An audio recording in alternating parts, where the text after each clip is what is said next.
Hello and welcome to this special feature of Waves Film Bazaar with Creative First. Our guest today is Indian producer and creative director Nidhi Salian. Nidhi, welcome to this discussion. Thank you, Lovita. Glad to be here.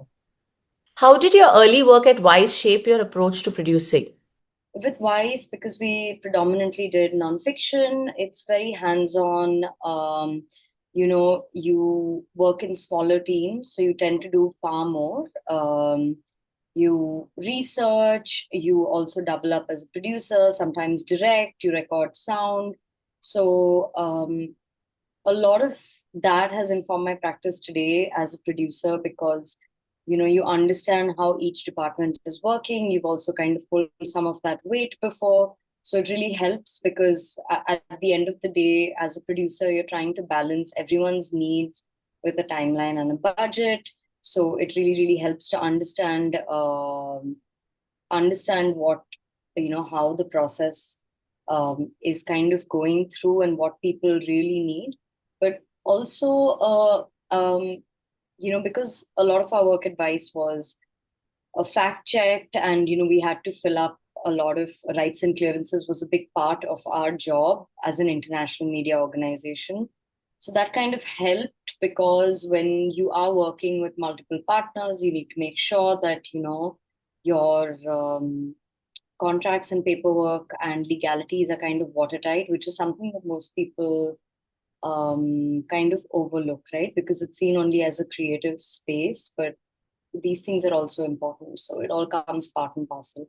And when you do that work yourself, it's kind of easier to build into your practice, because you can see that, okay, it's going to affect my eventual creative output if I can't secure rights, or if I can't kind of legally clear the use of something. So it all ties into the end goal of making sure your piece of work actually comes out. After working across multiple streamers, what major shifts do you see in factual formats today? I think the factual space in India is evolving. It's also very nascent in the sense, when you talk about streamers and audiences don't really uh, are big. I can't say they entirely understand the factual space. As all encompassing as we see it, with documentary, reality. These are all different subgenres, but they're all kind of, like you said, grouped into factual. So I feel like we are definitely moving towards scripted reality and formats that audiences in India have already had some experience in consuming when it comes to factual.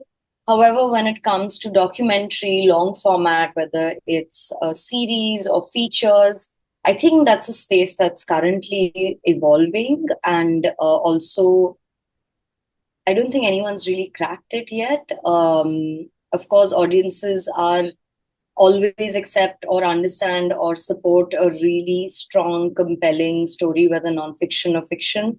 But I think all of us in the factual space in India are trying to crack how what exactly is the sweet spot for Indian audiences today between the documentary format and also being entertaining and commercially viable.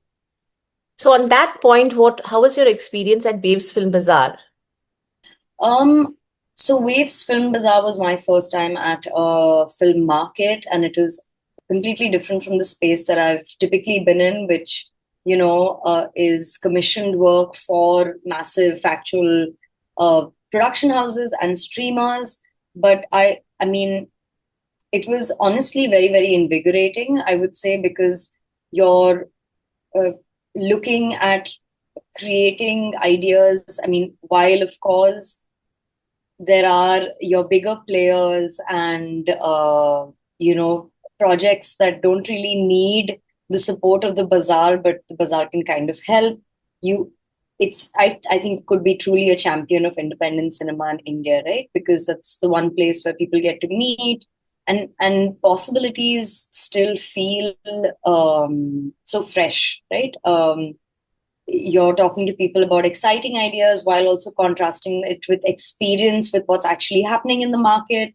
And so it feels like a space where anything is possible, and you have a much wider audience as opposed to just sticking to broadcasters or sticking to theatrical, suddenly possibilities for distribution open. And it's a really exciting place for storytellers and filmmakers to be at. Looking ahead, what direction do you want your storytelling to move towards, especially now, given your experience at Film Bazaar? Um, I feel like the challenge of supporting stories that don't find or are not typically seen as mass stories, but also kind of making them happen and giving them the kind of audience that they deserve, which sometimes surprisingly is a massy audience.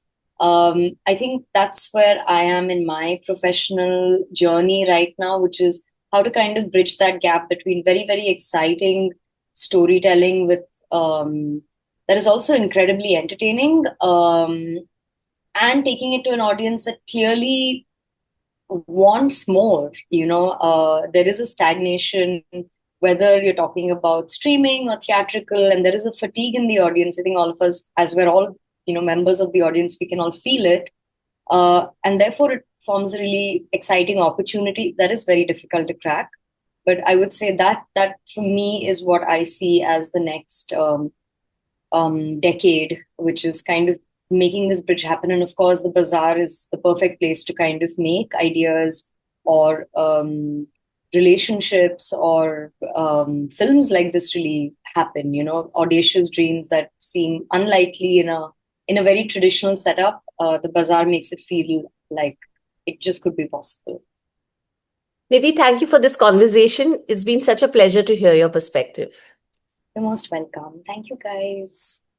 Thank you. Thank you. Bye bye.